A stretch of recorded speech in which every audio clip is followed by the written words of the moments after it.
The golden heart of Ratan Tata, एक hero जो हमेशा हम सबके दिलों में जिंदा रहेगा। रतन टाटा के निधन की खबर, उनके चैरिटीज के किस्से, जानवरों के प्रति उनका लगाव और उनकी इंसानियत, इन सब चीजों पर जितनी ज्यादा बात की जाए उतनी कम है। 9 अक्टूबर के दिन पूरी दुनिया को एक ऐसी दुखद खबर मिली जिसने दुनिया के हर इंसान को दुख के समुंदर में धकेल दिया। भारत का सबसे प्यारा, सबसे बड़े दिल वाला इंसान रतन टाटा हम सबको छोड़कर चले गए। 86 साल की उम्र में उन्होंने इस दुनिया को अलविदा कह दिया। उनके जाने से न केवल उनके परिवार को बल्कि भारत के एक एक नागरिक को पर्सनल लॉस का एहसास हो रहा है। वो केवल एक इंडस्ट्रियलिस्ट नहीं थे, वो एक फरिश्ता थे जिन्होंने अपना पूरा जीवन भारत को ऊपर उठाने में लगा दिया। रतन टाटा ने अपने जीवन का एक बहुत ही बड़ा हिस्सा लोगों की सेवा में लगा दिया। रिपोर्ट्स के मुताबिक उन्होंने अब तक 9,000 करोड़ से ज्यादा का दान किया है। उन्होंने अपना पूरा जीवन काम के साथ साथ लोगों की सेवा में निकाल दिया, क्योंकि उनका दिल हमेशा गरीबों और जरूरतमंदों के लिए धड़कता था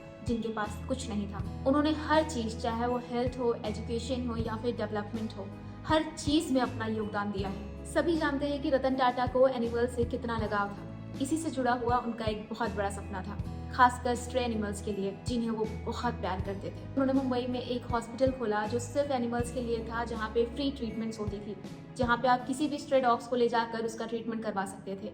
यहाँ सिटी स्कैन से लेकर आईसीयू तक की हर चीज की फैसिलिटी थी। और ये एक नॉन प्रॉफिट हॉस्पिटल था जहाँ पे फ्री में इलाज किया जाता था।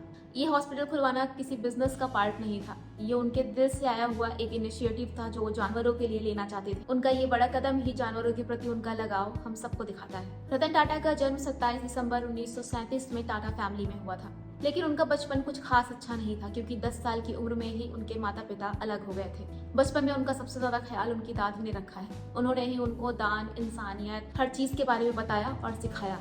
रतन टाटा ने अपनी स्कूल की पढ़ाई कैंपियन स्कूल मुंबई से की। इसके आगे की पढ़ाई करने के लिए वो रिवरडेल कंट्री स्कूल गए जो न्यूयॉर्क में है। इसके बाद उन्होंने कर्नल यूनिवर्सिटी से इंजीनियरिंग की पढ़ाई की।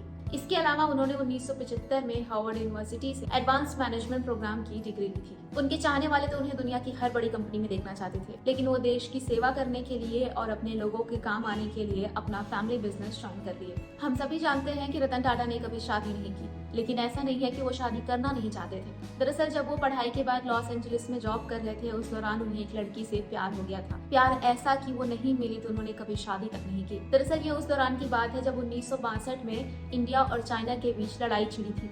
इस दौरान रतन टाटा को अपनी दादी माँ का ख्याल रखने के लिए इंडिया वापस आना पड़ा। उनकी और उनकी गर्लफ्रेंड के बीच में ये तय हुआ था कि उनकी गर्लफ्रेंड उनके बाद इंडिया आ जाएंगी और वो शादी कर लेंगे। उस दौरान जो माहौल था उसे देखते हुए लड़की के पेरेंट्स उसे इंडिया नहीं आने देते हैं और उनका प्यार अधूरा रह जाता है। इस प्यार का दर्द रतन टाटा ने हमेशा अपने दिल में छुपाए रखा।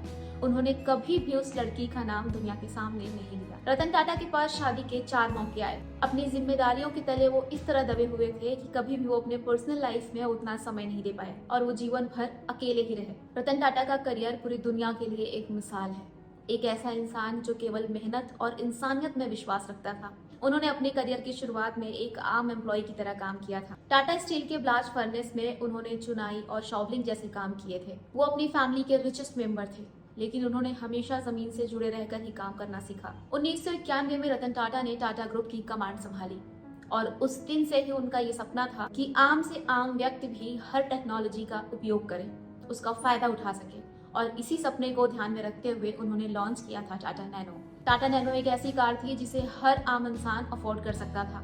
उसे लोग बोलचाल की भाषा में लखटकिया कार कहते थे, क्योंकि वो 1 लाख रुपए में कोई भी खरीद सकता था। उनका प्यार डॉग्स के लिए हर कोई जानता है। उनके 2 डॉग्स उनके दिल के सबसे करीब थे, एक टीटू और एक मैक्सिमस। टाटा ग्रुप के हेडक्वार्टर में उन्होंने एक ट्रेडिशन बनाया था जहां पर मॉनसून के दौरान स्ट्रे डॉग्स को शेल्टर मिलता था। ऐसा नहीं है कि वो सिर्फ डॉग से प्यार करते थे, वो हर तरह के एनिमल से प्यार करते थे। खासकर उनका लगाव स्ट्रे डॉग्स के लिए ज्यादा देखा गया है। एनिमल्स के प्रति उनके प्यार के बारे में बात करते हुए मैं आपको छोटा सा किस्सा सुनाना चाहती हूँ। ताज होटल जो भारत का सबसे पहला 5 स्टार होटल है, जो दुनिया भर में फैला हुआ है, रतन टाटा की वजह से ताज होटल के बाहर या सीढ़ियों पर या कहीं भी कोई भी स्ट्रे डॉग्स आकर बैठ सकता है, सो सकता है, खेल सकता है। ताज होटल का कोई भी वर्कर उन्हें वहां से हटाता नहीं है। कुछ समय पहले एक इंसान ने ये फोटो ताज होटल से वायरल की थी।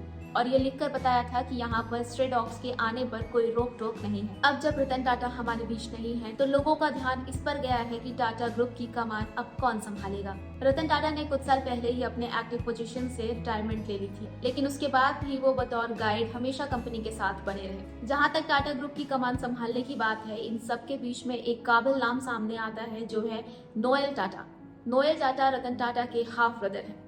उन्होंने कई सालों से टाटा ग्रुप के साथ बिना फ्रंट पे आए काम किया है। नोएल टाटा टाटा ग्रुप में एक इम्पॉर्टेंट फिगर रहे हैं, जो टाटा ग्रुप की ग्रोथ में बहुत ज्यादा अहम हिस्सा निभाते आए हैं। नोएल टाटा ने टाटा इंटरनेशनल जैसी बड़ी कंपनीज को बहुत ही बखूबी लीड किया है, और अब जहां तक हम सोच पा रहे हैं कि टाटा ग्रुप का फ्यूचर संभालने में उनका रोल हो सकता है। फिलहाल हमारे पास इस पर कोई फैक्ट नहीं है, तो इस पर बात नहीं करते हैं। जिस इंसान ने पूरी जिंदगी केवल दूसरों को दिया हो, लाखों नहीं करोड़ों लोगों का भला किया हो, हम भला उसे क्या दे सकते हैं। लेकिन फिर भी जितना हमारे बस में हो हम उतना तो कर ही सकते हैं। तो सवाल यहाँ आता है कि हम रतन टाटा की याद में ऐसा क्या कर सकते हैं कि लोग और आने वाली जनरेशन उनसे हमेशा इंस्पायर हो और उन्हें याद रखे। सबसे पहले मुझे लगता है कि मुंबई या दिल्ली के किसी प्रोमिनेंट जगह पर हम उनकी एक स्टैचू बना सकते हैं, जिससे लोग उन्हें देखें और हमेशा उनसे इंस्पायर होते रहें। दूसरा, मुझे लगता है उनके नाम से स्कॉलरशिप अनाउंस की जा सकती है, जिसमें इंजीनियरिंग, बिजनेस फील्ड और सोशल वर्क जैसे फील्ड्स में बच्चों को स्कॉलरशिप दी जाए।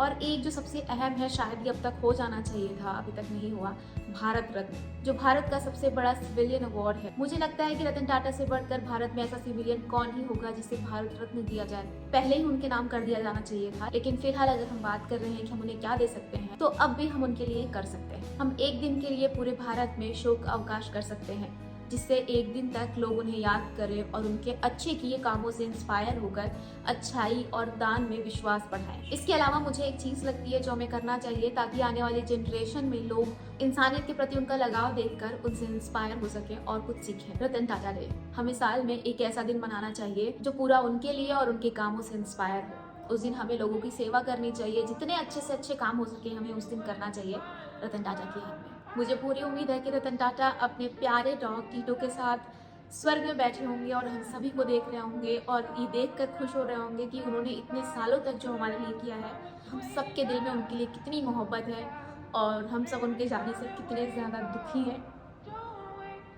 आज हम सबके दिल बहुत भरे हुए हैं। ये उनके अच्छे कामों का नतीजा है कि आज हम सब उन्हें इतना याद कर रहे हैं। भले ही वो आज हमारे बीच नहीं है, लेकिन हम सबके दिलों में वो हमेशा जिंदा रहेंगे, क्योंकि वो एक लेगेसी है जो कभी खत्म नहीं होगी। वी लव यू एंड आप हमेशा हमारे दिलों में रहेंगे।